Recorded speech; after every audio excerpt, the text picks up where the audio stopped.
Supercrack Estrella presenta extrañas imágenes captadas por mí en la Antártida. Imagen número 1: posible entrada a lo que parece un túnel. La imagen número 2 puede ser un error de la lente, de lo que parece otra entrada gigante en la montaña. Una tercera imagen tiene un aspecto piramidal. El denunciante Corey Goode dice que hay una antigua civilización extraterrestre enterrada y se encuentra a 2 millas abajo del hielo en la Antártida. Goode, un denunciante secreto del programa espacial, dice que a principios de enero de 2017 fue llevado a la Antártida por la Fuerza Aérea de Estados Unidos para presenciar un trabajo de excavación secreta que está en curso, sobre las ruinas de una civilización extraterrestre de 55.000 años de antigüedad. Primero fue informado sobre el descubrimiento por un alto oficial de la Fuerza Aérea que trabajaba en un programa espacial secreto para el gobierno de Estados Unidos y las élites. El descubrimiento de las ruinas se remonta a la primera expedición alemana nazi en 1939. Pero solo desde el 2002 han sido permitidas las excavaciones de arqueólogos y otros científicos en el lugar. Ahora están preparando documentales y artículos académicos para sorprender a la comunidad científica y sorprender al mundo. Habiendo fallado en mantener en secreto su antigua ascendencia durante mucho tiempo, las élites tratarán de aprovechar la oportunidad para distraer la atención de sus propios crímenes. A continuación, una traducción de un reciente artículo publicado en exopolitics.org del Dr. Michael Saya. En una actualización del 11 de diciembre de 2016, Corey Goode describe cómo él había sido previamente informado de las excavaciones de la Antártida de múltiples fuentes. También le fueron reveladas las excavaciones por un oficial superior dentro de un programa espacial secreto llevado por la USAF que él apodó Sigmund. Sigmund dirigió una misión encubierta que involucra múltiples secuestros y reuniones de información de Goode, quien estaba siendo probado, para probar su fidelidad sobre su información. Después de estar satisfecho con la exactitud de la información y las fuentes de Goode, Sigmund inesperadamente compartió algunos de sus conocimientos sobre las excavaciones de la Antártida. Se trataba de una civilización dirigida por seres llamados pre-adamites. Estos seres tienen cráneos alargados y miden entre 10 y 12 pies de altura. De 3 a 5 metros de altura. También le informo que 3 naves nodrizas de forma ovalada de unos 30 kilómetros de diámetro fueron descubiertas en las cercanías, revelando que los pre-adamitas eran de origen extraterrestre y habían llegado a la Tierra hace unos 55.000 años. Una de las 3 naves ha sido excavada a su alrededor y se ha encontrado que tiene muchas naves espaciales más pequeñas dentro. La civilización pre-adamita, en la Antártida, había sido congelada en un cataclismo que había ocurrido hace aproximadamente 12.000 años. Goode también ha sido informado por sus contactos que las tecnologías más avanzadas, y los restos de los propios pre-adamites, han sido removidos de un sitio arqueológico que se hará público. Equipos de arqueólogos han estado trabajando con lo que queda, y se les dijo que mantuvieran en secreto lo que habían visto. Además, los artefactos antiguos seleccionados de otras localizaciones serán traídos a los almacenes extensos y colocados en el sitio arqueológico para la puesta en libertad al público. En su inminente anuncio acerca de las excavaciones de la Antártida, se hará hincapié en los elementos terrestres de la civilización congelada para no sorprender a la población en general. Bueno amigos de Supercrack Estrella, esto es todo, y si el video te gustó no olviden supervitaminarse y mineralizarse como decía Super Ratón cuando yo era niño.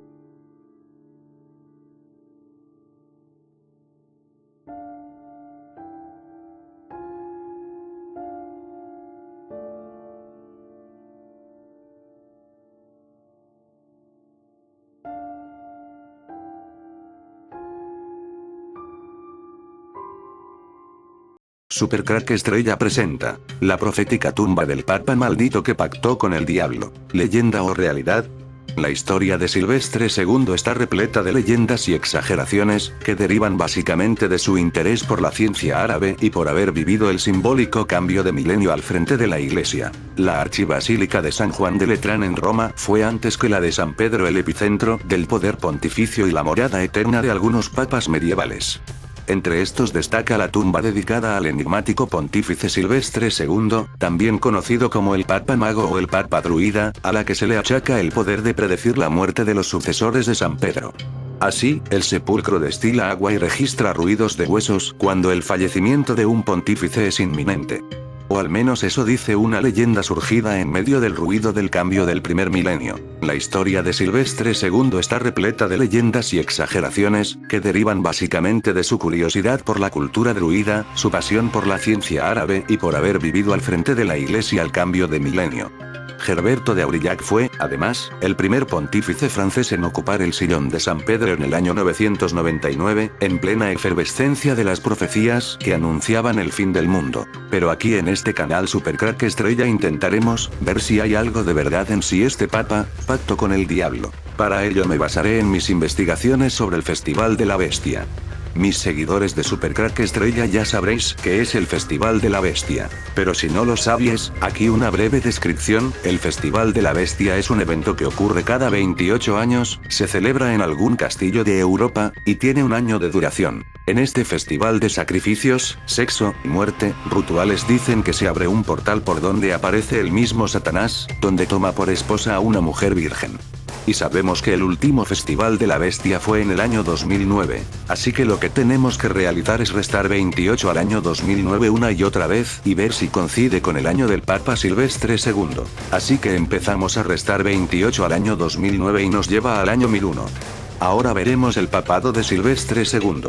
Silvestre II, de nombre secular Gerberto de Aurillac, fue el 139º Papa de la Iglesia Católica, de 999 a 1003. Wikipedia. Bingo coincide en las fechas en el año 1001 era papa. Así que las posibilidades son grandes, pero dejemos un margen de duda por si acaso. Gerberto nombrado papa. Silvestre II, gracias a los benedictinos es nombrado obispo de la ciudad de Reims, donde comenzó a distribuir en su sede la aritmética, la astronomía, la geometría y la música. Será en esta época cuando construirá el primer ábaco, el globo terráqueo, un astrolabio de gran precisión y un reloj de péndulo, hasta ahora desconocidos en Europa. Al conseguir realizar tales inventos, rápidamente empezó a circular el rumor de Gerberto era un nigromante que había realizado un pacto con el diablo, porque tales inventos solamente podían ser realizados por el maligno. Muy curioso que precisamente este papa construyera el primer ábaco, el globo terráqueo. Tras varias intrigas en Reims y al morir el papa, los benedictinos hacen gala de su poder en la iglesia y colocan a Gerberto como papa en el año 999. Los últimos papas habían pertenecido a la orden benedictina y para seguir la tradición y poder alcanzar la tan perseguida aristocracia sabia, decidieron colocar a Gerberto, que era un sabio que sorprendía a todo el mundo que trataba con él. En este momento Gerberto se transforma en Silvestre II, el papa del año 1000, estando durante 4 años como pontífice hasta su muerte en 1003. Silvestre II, a quien el pueblo lo considera como un brujo que había realizado un pacto misterioso con el diablo, no es elegido por su santidad o por su vida ejemplar. Si sube al trono de Pedro es porque, precisamente, representaba a la perfección los fines intelectuales de los iniciados de su tiempo. Los descubrimientos de Silvestre II. ¿Descubrió el ordenador en la Edad Media? A partir de su vuelta del mundo musulmán, Silvestre II desplegó una actividad científica revolucionaria sin tasa ni medida. Nos ha dejado, y sus libros pueden ser consultados en bibliotecas, 24 obras matemáticas atiborradas de descubrimientos importantes, un tratado de geometría, un tratado de pesas y medidas, e incluso un tratado del juego del ajedrez, lo cual no es una casualidad si tenemos en cuenta que dicho juego posee una destacada significación esotérica. Base ilustral Herón Silvestre II o Gerberto, parece seguro de que fuera un alquimista, probablemente el primero cristiano. Cuenta una vieja leyenda en Aurillac que, joven aún, había recogido oro en el río Jordán colocando en el agua un vellón de oveja al cual se adhirieron unas pepitas. Desconozco si en aquella época existían buscadores de pepitas de oro, pero el procedimiento es similar a la práctica de la alquimia si es tomado en un sentido hermético, estando muy adelantado en el Ars Magna, ya que el metal precioso no estaba al alcance de muchos. También enseñó en Reims, como bien hemos dicho, astronomía y astrología que había sido incorporada a sus saberes en esa España musulmana. Además fabricó el primer astrolabio de gran precisión, así como el primer reloj de pesas y de péndulo. Construyó un curioso órgano hidráulico en el que las diferencias de presión del vapor producían toda una gama de sonidos musicales, máquina que probablemente interesaría a nuestros modernos investigadores de música cibernética y electrónica. Fue Silvestre II quien introdujo en Europa occidental, trayéndolas de centros árabes, el álgebra y la utilización de las cifras llamadas arábigas, que sustituyeron al sistema de cifras romanas, la cual tuvo como consecuencia principal, además de una mayor facilidad de cálculo, la posibilidad de utilizar el cero, con todas las revolucionarias aplicaciones matemáticas que supuso este número. Finalmente, en pleno siglo X, fabricó una máquina que plantea la cuestión de si se trataba ya de un antepasado del ordenador. En efecto, como señala Gerard de Sede, el cual se interesa por Silvestre II en su libro sobre templarios, Les Templiers sont parmi nous, los templarios están entre nosotros, habla sobre un dispositivo ignorado que contestaba con un sí o con un no a las preguntas que se le planteaban, incluso era capaz de predecir el futuro. Reloj. Silvestre II nunca quiso revelar el secreto de su empleo, pero respondía siempre a la pregunta de su funcionamiento como algo muy simple, basándose en el cálculo de dos cifras, es decir, un código binario, al igual que nuestros ordenadores contemporáneos. Esta descripción corresponde enteramente con la de un ordenador. A su muerte, Silvestre II, a causa de sus investigaciones y sobre todo por esas máquinas consideradas por la mayor parte de la población como brujerías, fue maldecido durante siglos, llegando a ser borrado de la lista de papas. Gerberto será recordado como un iniciado alquimista benedictino francés que, ya en el siglo X, había asimilado todos los conocimientos y secretos de la civilización y de las ciencias orientales, y que fue incomprendido en su época, siendo un auténtico papa mago. Si en el buscador de Google pones pacto con el diablo aparece siempre una imagen de un demonio que ofrece un contrato al papa Silvestre II. Silvestre II. Este papa es conocido como el papa del año 1000 y como el papa mago por razones que pasaré a explicar. Como muchos habrán adivinado, gobernó desde el año 999 al 1003, teniendo que hacer frente al pánico colectivo del temor al fin del mundo, al que estamos acostumbrados hoy en día, condición que tristemente coincidió con un período lleno de pestes y guerras para Europa. Aunque su papado fue breve, fue conocido por ser un sabio erudito en astronomía, matemáticas y diversas ciencias ocultas, debido a su formación en España, donde tuvo contacto con sabios árabes, que lo iniciaron en matemáticas y esoterismo. Gracias a esto le debemos que haya insertado el número 0 en el sistema numérico de la Europa medieval. Por este antecedente, junto a un episodio que vivió de niño con un druida en una caverna, fue un practicante del esoterismo además de cristiano, lo que generó varios mitos en torno a su persona, como que había hecho un pacto con el diablo para alcanzar su puesto, que había construido un golem de oro que lo guiaba en su gobierno, y que su tumba en la actualidad suda cuando está próximo a morir el papa. Poco duró su pontificado, pues 4 años después murió. Ahora bien, ¿cómo? Pues hay todo tipo de leyendas. Se dice que se arrepintió de su pacto con el diablo y que pidió que su cuerpo fuera descuartizado y que no lo enterraran en tierra sagrada.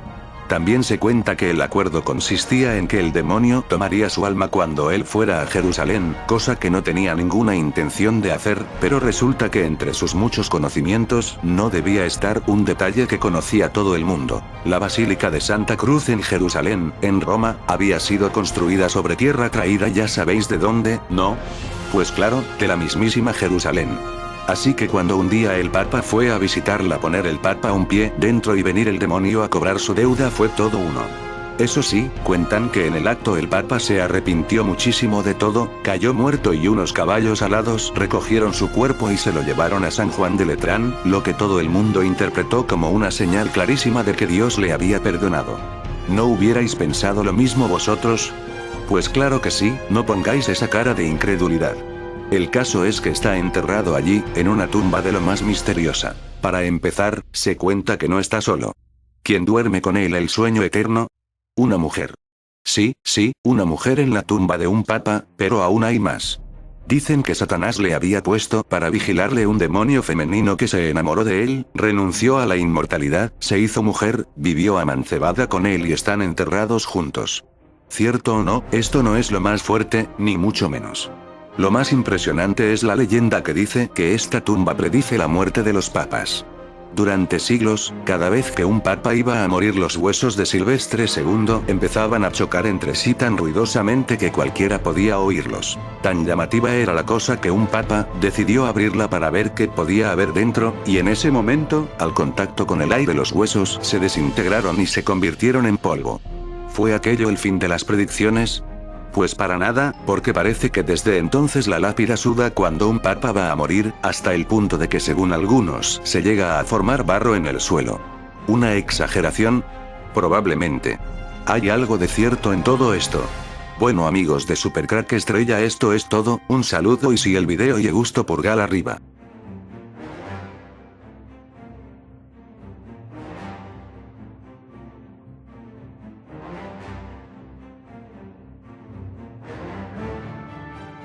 Supercrack Estrella presenta el extraño videoclip de David Bowie Blackstar, los misterios finales en Blackstar de David Bowie y la Villa de Ormen. Hoy en mi canal Supercrack Estrella, hablaré del lugar que el cantante David Bowie habla en su canción Blackstar, la Villa de Ormen. En la Villa de Ormen, Blackstar, letra traducida al español canción David Bowie. En la Villa de Ormen, este es un lugar que está en Noruega, cerca del pueblo Ormen. David Bowie en su canción cuenta algo que le dejó marcado, algo que ocurrió aquí en Noruega. Pese a que la canción está todo codificado solo para una élite que pueda entender el mensaje, para una élite que también estuvo en ese evento tan importante en Noruega. Pero aquí en mi canal Supercrack Estrella, sabemos muy bien que fue eso que ocurrió en Noruega, mucho antes del que el famoso cantante muriera. Yo ya contaba lo que ocurrió en Noruega en el año 2009. Ahí están mis vídeos, esto no es una invención.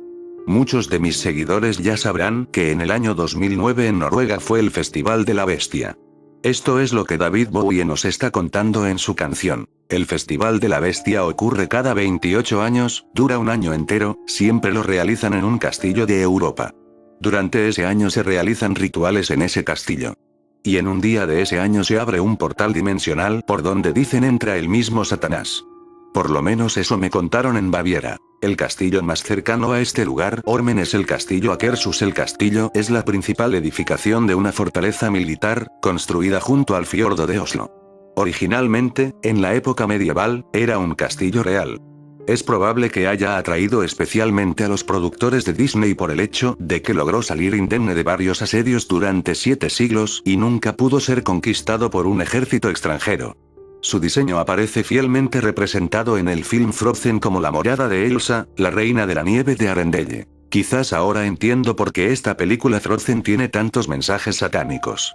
Pues es más que posible que fuera en este castillo donde se realizó el Festival de la Bestia. Pero si hay dudas de toda esta historia, no tenemos más que escuchar otra frase de la canción que dice así: ¿cuántas veces cae un ángel? A mí esto me suena a la caída de Satanás en la Biblia. Nos habla de un ángel caído. Las letras y vídeos para Blackstar y Lázaro. La canción Blackstar comienza en la Villa de Ormen. Este es también el nombre de una cuenta de Tumblr creada el 20 de noviembre de 2015, un día después de que el video de la canción fue lanzada, que la última publicación contó con un mensaje el 10 de diciembre.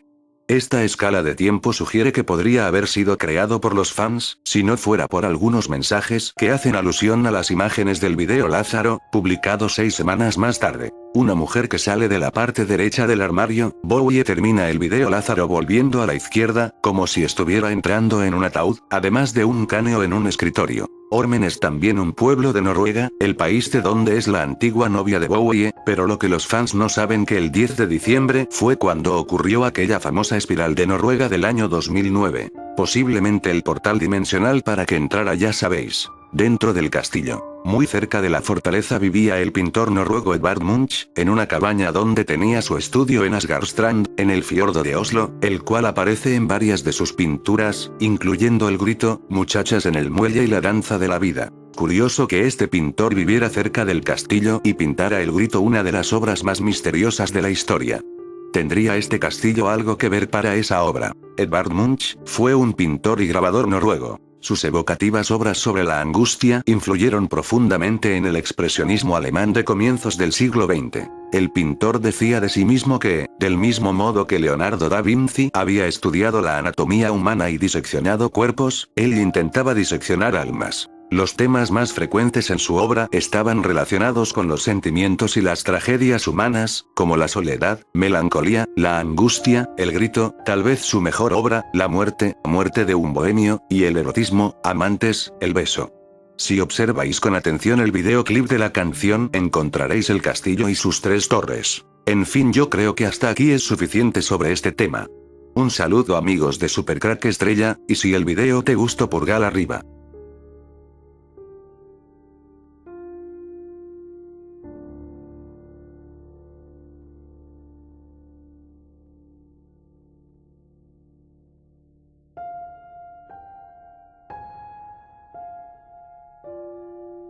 Supercrack Estrella presenta. Es el demonio de la película Jeepers Creepers, la estatua El Ángel Caído, en el Parque del Retiro. Usando la numerología de la película Jeepers Creepers, y la numerología de la estatua del Ángel Caído del Retiro, todo parece indicar que son el mismo demonio. Aunque tengo que decir que hay un año que me está dando un error de un solo año. Empecemos la obra llamada El Ángel Caído. Fue inaugurado oficialmente en 1885 en el Retiro de Madrid un 23 de octubre de ese mismo año. La película Jeepers Creepers se estrenó en el año 2001. La leyenda de la película dice así: es un demonio antiguo que lleva siglos vivo. Despierta cada 23 años y durante 23 días se alimenta de seres humanos a los cuales escoge con su olfato. Cuando huele algo que le gusta, él no puede detenerse. Come ojos para poder ver, oídos para escuchar, pulmones para respirar y posteriormente la criatura se llama The Creeper. La vidente les habla de que este demonio es inmortal durante su periodo de alimentación y que todo lo que éste come se convierte en parte de él. Si sumamos la fecha de inaugurado del Ángel Caído del Retiro de Madrid 1885 con la fecha del estreno de la película 2001 y aplicamos la leyenda de Jeepers Creepers cada 23 años a partir del año 1885, llegamos al año 2000, que como puede escucharse queda a solo un año del 2001 que fue el estreno de la película. De hecho puedes observar que fue un 23 de octubre, que coincide una vez más con los 23 años de la leyenda. Jeepers Creepers o El Demonio es una película de terror y suspenso del año 2001 escrita y dirigida por Víctor Salva. Argumento. Darry y Trish Jenner son dos hermanos que regresan de la universidad por una carretera solitaria que corre a lo largo del estado de Florida para pasar las vacaciones con sus padres. Tan desolado se encuentra el lugar, que ambos se sorprenden porque no ven un automóvil en 20 kilómetros. Trish enciende la radio y oye una noticia de que anda suelto un demonio de cabeza de serpiente. Para pasar el tiempo, juegan a descifrar el significado de las matrículas de los pocos autos que ven. De pronto, aparece un camión viejo y despintado que intenta rebasarlos en la carretera, al que Darry alcanza a ver su matrícula, Beadnu. Los hermanos se detienen a un lado de la carretera, y poco después, vuelven a ver el mismo camión y a un hombre de aspecto siniestro arrojando dos bolsas con manchas de sangre por una tubería. Al darse cuenta que lo estaban viendo, el hombre comienza a perseguirlos y a embestirlos con su auto, que es increíblemente rápido a pesar de ser muy viejo. Darry logra desviarse a un lado de la carretera y el camión viejo se va. Los dos hermanos discuten, y Darry propone regresar a la iglesia para ver si había alguien con vida que necesitara ayuda. Trish se opone, pero finalmente acepta porque si ella estuviera allí, le gustaría que alguien la ayudara. Los dos hermanos regresan al lugar y se dan cuenta que es una iglesia abandonada.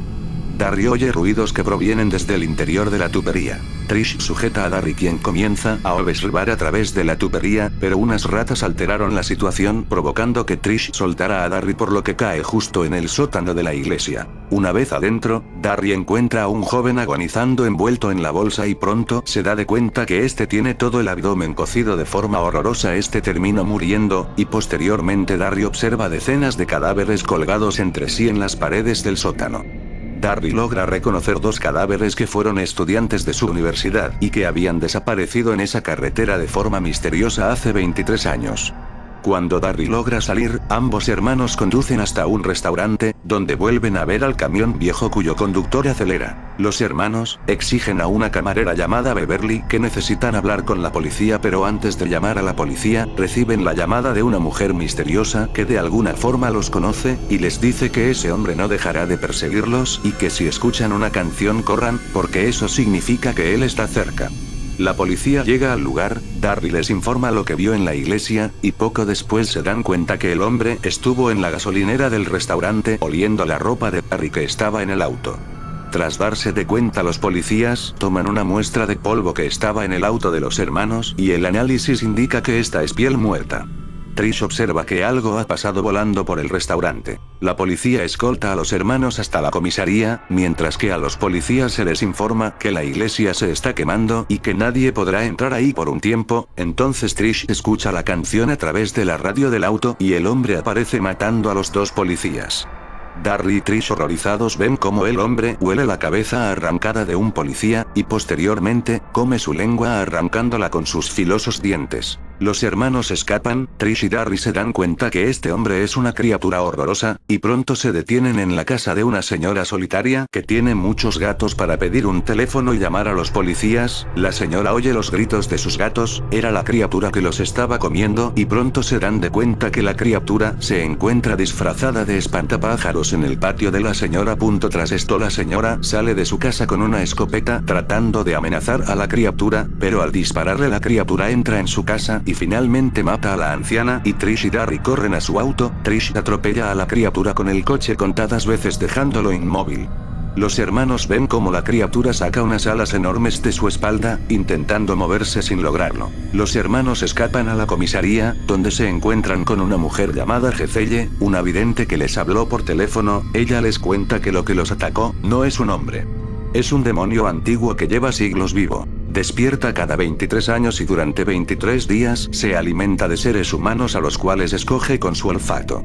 Cuando huele algo que le gusta, él no puede detenerse. Come ojos para poder ver, oídos para escuchar, pulmones para respirar y posteriormente la criatura se llama The Creeper. La vidente les habla de que este demonio es inmortal durante su periodo de alimentación y que todo lo que éste come se convierte en parte de él. En realidad lo que tenemos en esta historia es algo que la élite Illuminati conoce muy bien. Este ser Creepers, con su olfato lo que busca es el olor que deja el miedo, el terror. Este terror genera una frecuencia por donde entran estos demonios. Explicado de otra manera, con el miedo se abre un portal dimensional por donde entra Creepers, el ángel caído del retiro. Un grupo de la raza renegada reptiliana Anunnaki de Nibiru y de Alpha Draconis, los ángeles caídos o infernales, es habitante entre dos mundos en los planos astrales inferiores de la cuarta dimensión del planeta Tierra, una región inestable dimensionalmente y no permanente para el establecimiento de una raza galáctica. Morando en este lugar más allá de la percepción sensorial humana, sus integrantes son invisibles a los seres humanos, lo cual les permite poder trabajar detrás de bambalinas, como los titiriteros en un teatro de marionetas, en la posesión temporal o permanente y la manipulación de la humanidad durmiente, es decir, que vive en el sopor de la vida material, y el poder actuar en los gobiernos terrestres a través de agentes humanos engañadores y sin escrúpulos.